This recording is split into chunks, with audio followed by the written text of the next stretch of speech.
this week we've got biceps. As always, I've got Matt with me from Lakeshore Elite Fitness, and this week, just like we touched on a little bit last week, we're going to be doing a lot more high intensity. We're going to be doing some compound movements, some supersets this week as well as a pretty intense burnout.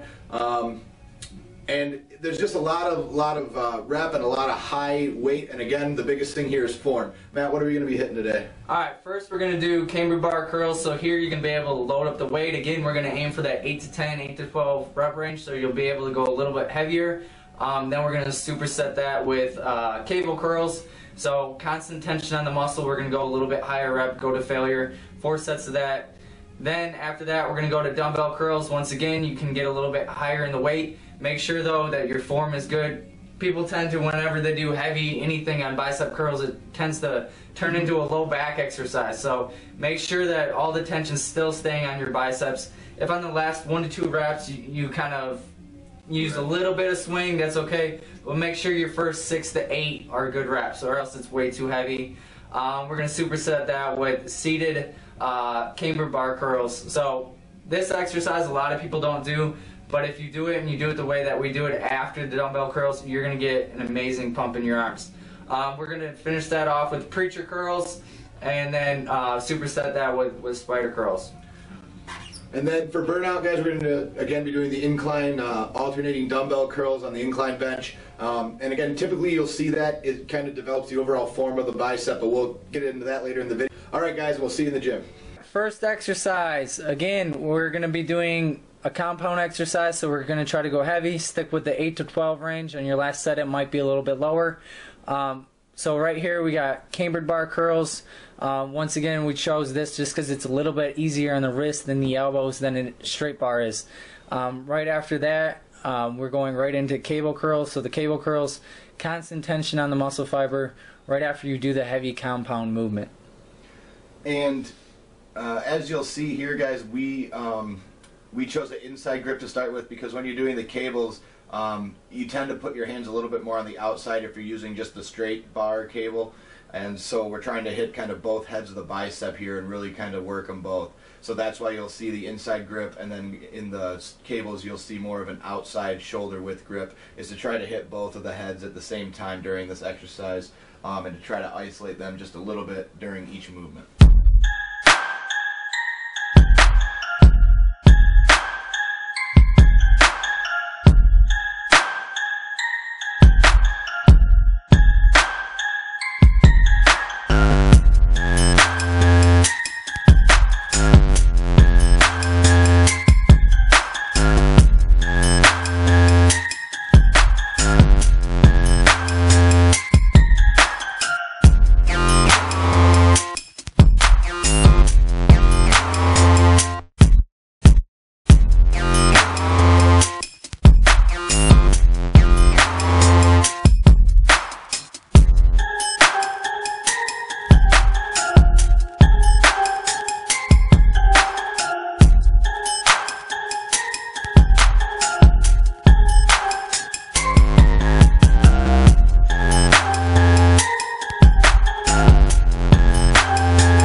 next exercise, we're doing dumbbell curls here.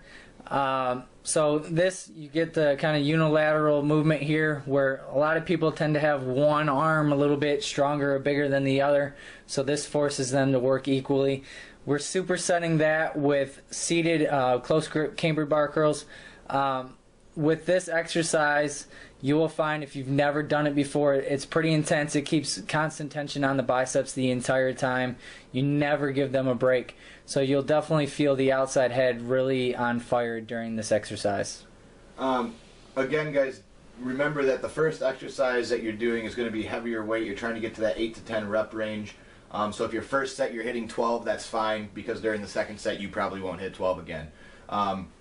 The biggest thing to remember while doing these is, again, form. You're trying not to swing. Once you're doing the seated cambered bar curl, you really can't cheat at that point because your body's already seated. You're only going half rep and you're going for high rep. You're not going for heavy weight. So really try to focus on your form during the dumbbell curls, and then during the camber bar curls, your form is really secondary because you're going to be doing that. It's more about just mind-muscle connection and really feeling that burn during this exercise. And when you're doing these exercises, the biggest thing is to keep that mind-muscle connection. When fatigue sets in, you know, you kind of go into survival mode where it's like, I'm just going to lift this and try to get it up. That's definitely not the point. So before each set, go in with the mind frame that you're going to try to feel.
Here is preacher curls.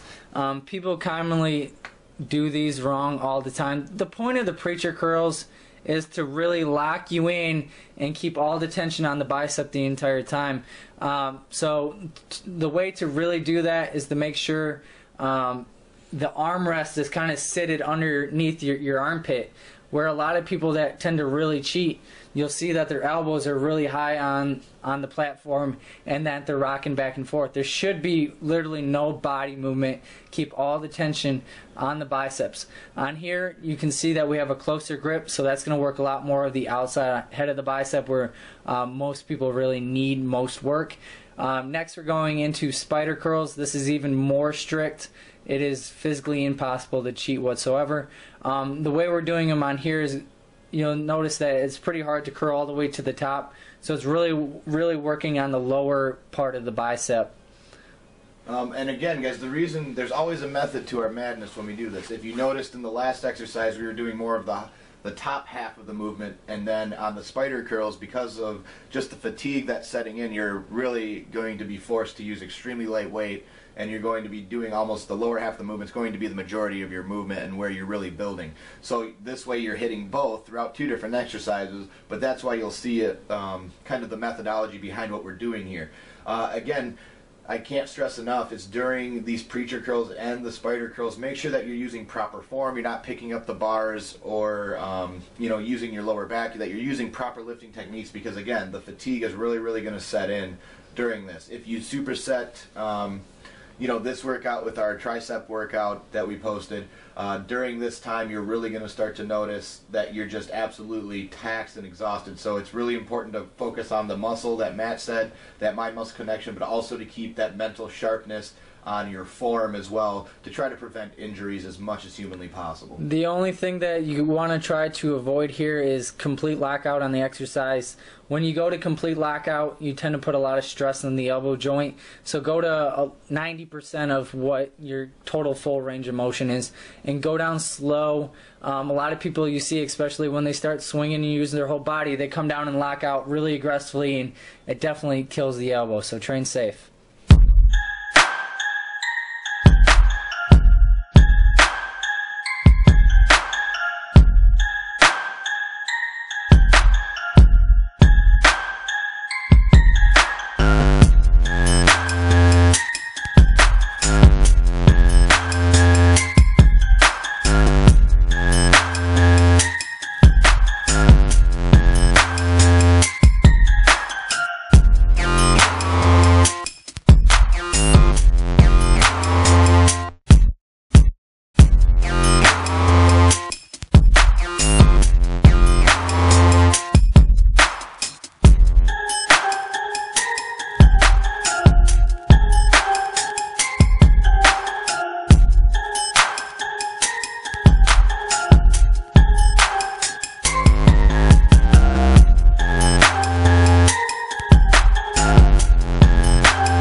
Exercise as our finisher here, we're doing incline dumbbell curls. Depending on how you do it, you're going to really feel, for me right here, I really feel the outside head of the bicep. Once again, this keeps it super strict, virtually impossible to cheat. The only way you can really cheat is if you kind of lean forward and then kind of lean back into it, which we're not doing here. And then after that, as soon as you reach failure with 2 arms, you're going to go into single arms.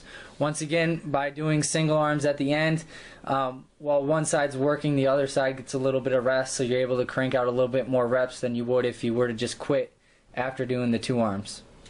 And again, guys, the biggest thing with these is just to burn the bicep. Again, the mind-muscle connection comes in here, but we don't want to get injuries. We're just solely going to just kind of deplete everything that we can. The same thing with the last burnout, or any burnout set that you end with, is just complete muscle failure. As soon as you hit failure, you're done. You feel good about yourself, and you can go home. All right, guys, so that was biceps. Again, a very fatiguing workout. If you partner this workout with the workout we did last week for triceps, it's gonna take a toll. Yeah, that was don't mind my language, but that was stupid hard. So my arms are completely fatigued. I really don't want to do a whole lot. If you notice at the end of our workouts, you can't really tell what weight we're using, but we were stuck using very, very light weight on our second exercise. We still tried to keep it heavy during the first compound exercise, but on the second exercise, Aaron definitely can really push down a lot of weight, and both of us had to use light weight to get some reps out. Again, guys, the key with this workout, same as last week, is make sure that you're, besides using proper form, that you're really under control, and if you don't have a spotter, that you're being extremely precautious. Again, this is a lot higher intensity of a workout, and if you're a beginning person who's working out and you're just starting to work out, you probably should not try this stuff. It's one of those things that after you've done these exercises for months to years, and you really understand how to feel them, what you're looking for while you're doing your curls in different variations, then you can start to mix them up and go with this higher intensity exercise. Again, you really need to be an intermediate to an advanced level weightlifter in order to be doing any of this stuff that we did today or in last week's video. And again, the reason behind that is because if you don't know exactly what you're doing, your mind starts to get duller as these workouts go on. You just start to try to go through the motions, just try to push them out. And you really need to stay focused during these sets to make sure that not only are you not risking injury, but you're also not wasting your time. You don't want to go through the motions and not be feeling the squeeze, lose form, and end up just wasting time. You want to try to stay quality throughout the entire workout. And again, this is one of those ones that's really going to test you. Right, it is definitely an advanced workout. If you're a beginner, you're definitely going to be overtraining, and you should really stick to more of kind of the first workout we did where you're doing more straight sets. You really don't need the intensifiers like this workout until you have a few months under your belt and you want to switch things up. But the key thing is to switch it up. So your body is very lazy, and if you throw the same thing at it over and over again, it's going to quit responding to the workout because there's no reason for it to respond. So if you've kind of hit a plateau and you really just want to curveball to your workout, then throw something in there like this. Again, guys, as always, we're over here at Powerhouse in Grand Haven. Come on down, hang out, sign up, let them know that we sent you, and also make sure that you're checking out Matt's stuff. He's got another boot camp starting soon. First group's up to almost 200 pounds. Just ridiculous results that he's getting with the people he's training right now. So if you have any questions, training tips, he can do it from pretty much anywhere, guys. Whether you can get that personal one-on-one or not, it doesn't really matter. He can still help you from a distance. It doesn't matter. He can walk you through stuff. There's a lot of ways with the internet now that you can really kind of get that one-on-one experience that you look for in personal training, and Matt's more than willing to do that. So go ahead and look him up on Facebook. Again, let us know in the comments what you thought of the workout, if you gave it a try. Also, if you see any other exercises or any other workouts that you've had questions about, again, leave them in the comments and we'll try to incorporate that in there.